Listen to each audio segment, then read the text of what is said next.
For breakfast here, I'm having one summer-sized muffin, recipe in my playlist, egg whites with 1 egg and a bunch of fruit, some grapes and some berries, and I'm going to have a cup of almond milk. Good morning, everybody. Welcome back to Cat Every Day. Before we get started today, I wanted to share something really quick with you in case you were interested. This is called Boldify. It's a little tiny capsule. And if you don't already know about it, you can get it on Amazon. That's where I got it. It is a hairline powder. And tomorrow I will be seeing my hairdresser because I have to get my hair touched up because my roots are growing out. You can see them if you look. The dark roots and the grays are coming up. And normally I wouldn't show you, but I want to show you what this little powder does. At the bottom, it has this little applicator sponge here. And then on the top, it opens very easily, right up here at the top. I am using, I believe it's dark blonde or taupe, but they have a wide range of colors for you to use. And what you do is you just dip the little applicator on the powder, and then you go where everything's growing out, and you just kind of dab it on, and it just covers up your gray and your new growth. So it's very easy, works like a charm, and it just blends everything right in. And I will be able to wait until tomorrow. You really can't even tell when I do that. So when I'm done, I just stick it back in there, and then I could, carry it around when I travel. It's very, very easily. But it is Boldify, and I will try to find a link to Amazon and stick it in the description box if you are interested.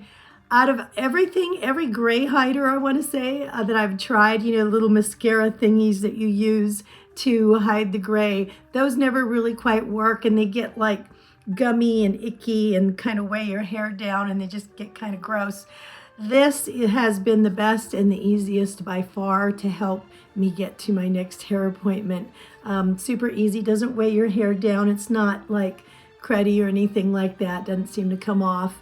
It stays in my hair pretty much all day, I think, unless I'm combing it excessively. I highly recommend it. So there you go. For lunch on this day, I am having some canned chicken with a little bit of mayonnaise and some of these good thins here. And you can have 38 of these for a serving for 120 calories. I counted out, I think 30, but I only ended up eating 20. And a little bit of potato and ham soup.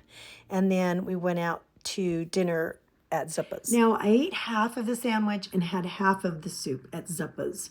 And they have, if you have a Zuppa's, they have a vegetable and chickpea soup that is probably, it's 138 calories per serving.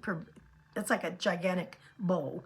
And I probably should have gone that way, but I thought the tomato would pair better with the Mediterranean sandwich. And the sandwich was really very good, but it does, they use a lot more mayonnaise and avocado than I would normally use at home. Normally, if I make a sandwich now, I will go either or. So I'm going to add one fat source. I choose one fat source for my sandwiches, and that's going to be, most of the time I will go with avocado if I have that, just because I know that it also has fiber and potassium and all of that other stuff. I'm probably not going to get that benefit out of the mayonnaise, and mayonnaise is just for the flavor of the sandwich. So if I can choose avocado, I'd rather do that. Hummus I've chosen some of the time, but sometimes when I use hummus in a sandwich for the mayonnaise, it kind of has a little bit of a gritty texture, so it kind of feels like I'm spreading sweet potatoes in my sandwich, which is kind of weird. So I don't know, once in a while hummus, but it's not my favorite. Okay, so I wanted to update you also on what we're doing as far as January was supposed to be a no spend month, and we really have not been, but midway through, I want to say it was about the 14th or 15th, we had to switch it and have a family meeting and say, you know what? Instead of a no spend month, we decided to change it into a frugal month, January. And so we've been continuing to just use our gift cards and eat at home rather than eat out unless we have a gift card. Yesterday, I took the kids, they helped me to take all of my Christmas decorations down. So I'm really glad that we got those put away. It was a huge undertaking and they did such a good job helping that I thought, you know what, we have to go somewhere. And I had 2 Domino's gift cards for $15 each from our eldest son who had the eldest at home who gave us them. I think I've been hanging on to them for like a year without spending them. So I said, you know what, let's go get some pizza.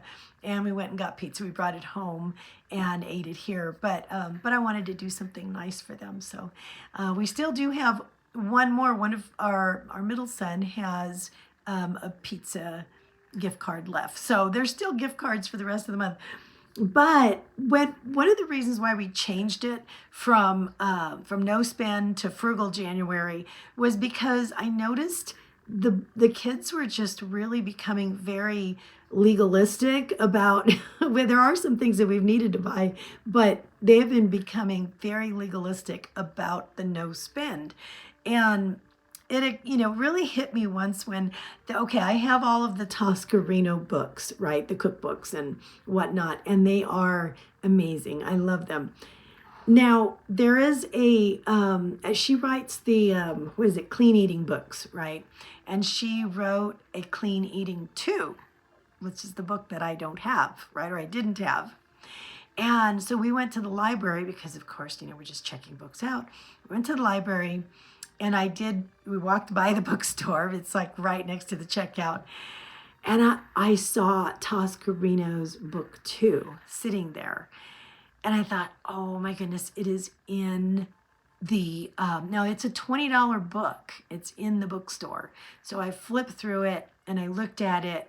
Now it wasn't a hardback. It was a really big book, but it's considered a paperback. So the library was going to charge like 50 cents for it. Okay, do the math, a $20 perfect condition book for 50 cents, or do I not get it because it's no spend January and then come February, I'll pay full price for it, right? Or find it for more than that, used online. And I thought, you know what, it's dumb not to get it at this moment. So I did, and the kids had a real big problem with it because I was spending and I wasn't supposed to be spending. So I tried to explain to them the common sense of it all, and my kids are very literal. And so I thought, okay, this is a frugal deal. After speaking to my husband about it, we both agreed we're just going to switch over to frugal January because then, it made more sense to the kids. I haven't really bought anything extra other than that or unless I had gift cards, except for there was a book sale, which you'll see it on the shopping day that we have. Which is, when's the shopping day? I think that's that would be tomorrow. If this is the hangout day, then Tuesday is our shopping day. So you'll see there was a warehouse in a city real close to us, and it's called, what is it called? It's called Spread the Word. And they just have tons of books where I think they get the big box shipments from Amazon, and they pay a flat price for a ton of books. And they just sell them, you know what I mean, for different prices. But they were moving, so they said, you know what, bring a bag, fill it up, and it's $5. Okay, they had cookbooks, every kind of book you can think of. And we are a homeschooling family. You think I'm not going to go to a book sale where I can fill up a bag for $5? No, I did. So that's what you'll see on our shopping day on Tuesday, in addition to some other things. But anyway, as far as that goes, we changed from no spend January to frugal January, and it was just because things weren't making sense to be so legalistic. And quite honestly, I don't know if I'm going to do that again next January because from what I'm seeing is that once you get done with Christmas, in December, January is when all these wonderful sales start happening. And it's like people are just wanting to, kind of like empty their stock after Christmas. And that's when you could actually get a lot of good Christmas buys for the next year. So I kind of shot myself in the foot by saying I'm not going to spend anything, because now come February, I'm going to be paying more for those things that I could have got to put away for Christmas. But anyway, it's neither here nor there. Live and learn, and that's where we're at. Just wanted to update you guys. So hope you're doing great, and I will see you tomorrow for the shopping day. All right, take care.